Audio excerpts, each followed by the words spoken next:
हिम्मत असेल तर निवडणुका लढाव, मैदानात येऊन 288 पैकी 8 तरी उमेदवार निवडून आण. भुजबळांचं जरांगेंना थेट आव्हान.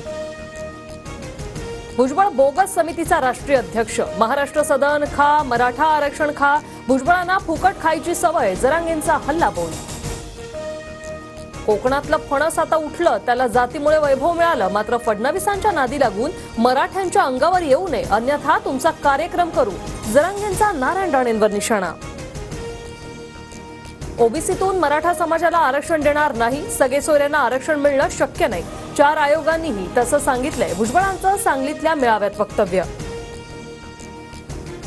जरांगेंची तब्येत पुन्हा बिघडली. पुण्यातील सभेनंतर मनोज जरांगे सह्याद्री रुग्णालयात. अस्वस्थ वाटत असल्यानं जरांगेंवर उपचार सुरू. मराठ्यांना ओबीसीतून आरक्षण देणार का? शरद पवार, उद्धव ठाकरे आणि काँग्रेसने भूमिका स्पष्ट करावी. छगन भुजबळांचं वक्तव्य. पवार साहेबांच्या प्रचारापासून युगेंद्र पवार सक्रिय. बारामती मतदारसंघाचे भवितव्य नव्या रक्ताच्या हातात देणं गरजेचं. जयंत पाटलांकडून युगेंद्र पवारांच्या उमेदवारीचे संकेत. कागलमधील मेळाव्यात अजित पवारांकडून हसन मुश्रीफांच्या उमेदवारीची घोषणा. निवडणुकीत मुश्रीफांना इतक्या उच्चांकी मतांनी विजयी करा की विरोधकांनाही धडकी भरेल, दादांचं आवाहन. 17 तारखेला मी उत्पन्नाची कागदपत्र आणते. अजित पवारांनीही संपत्तीची कागदपत्र आणावीत. सामाजिक कार्यकर्ता अंजली दमान यांचं अजितदादांना खुलं आव्हान. तर रिचाजवाली बाई म्हणत पुन्हा सुरत चव्हाणांची टीका.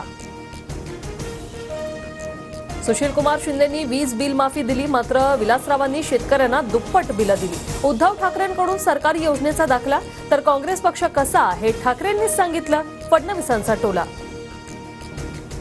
नव्या पेन्शनचा मुद्दा. सरकारी कर्मचारी 29 ऑगस्टपासून बेमुदत संपावर.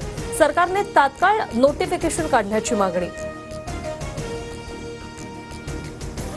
हिंडनबर्गच्या अहवालातील आरोप खोटे आणि बदनामीकारक. आमचा संपूर्ण व्यवहार पारदर्शक. अदानी समूहाने हिंडनबर्गचे आरोप फेटाळले, तर कागदपत्र सार्वजनिक करण्यास तयार. सेबी प्रमुख माधवी बुच यांची भूमिका.